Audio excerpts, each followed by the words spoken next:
Welcome to the Unpopped Review, movie reviews from Movie Lover and not a movie critic. From the same writer that brought you the critically acclaimed Sicario of last year, this is Hello High Water.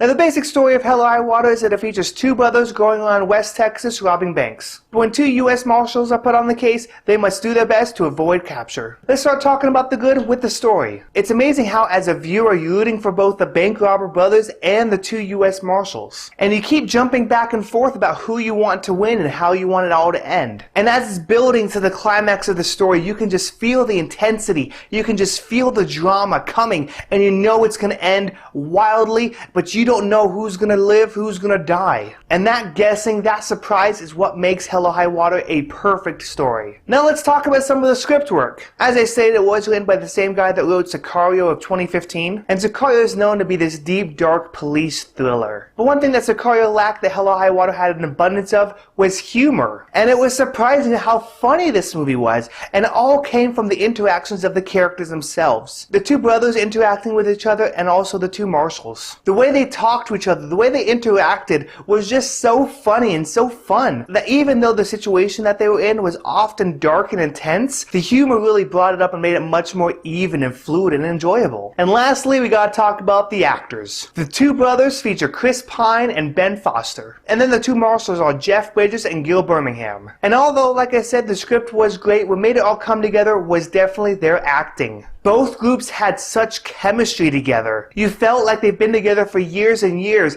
and even though they annoyed each other, they still loved each other and cared for each other. And it made some of those interactions, some of those humorous moments, and some of the feel-good moments as well, so great. So even though the story was definitely written well, I gave a lot of props to the actors. And the last thing I'm going to mention is actually the violence in the movie. Now I know it's kind of weird to point out violence in a movie as something that was good, but I just love the way it was done. I love the way it was directed. A lot of times in violent movies, when something happens, you focus on the violence itself. You're focusing on the gunshot wounds or the cuts or something like that. But instead in this movie, it happens super quick and then cuts over to the reactions of the other characters. So instead of being grossed out and horrified by the violence, instead you connect with those characters and feel what they're going through. And I know that technique's been done before, but I think Hello High Water did it absolutely perfectly. Now this may or may not come as a surprise, but we're going to go and skip the and skip the ugly, because this is officially the second movie of the year that everything in the movie is good. And as you can tell, I just absolutely loved it. And I could say that maybe it was a little slow. There are definitely some moments that maybe could have been shortened, but I like those slow moments because it took us out of what was going on in the chaos of everything else. So even though I could say that about Hello High Water, I say that it was pretty dang perfect. Now I definitely wouldn't recommend Hello High Water to many people because of some of the content and story beats, but overall I say that Hello High Water is worthy to see in theaters and then buy on Blu-ray. So that's what I thought of Hello High Water. What did you think? And what's one of your favorite movies featuring a bank robbery? Leave your comments below. Don't forget to like and subscribe. Remember to always keep it unpopped.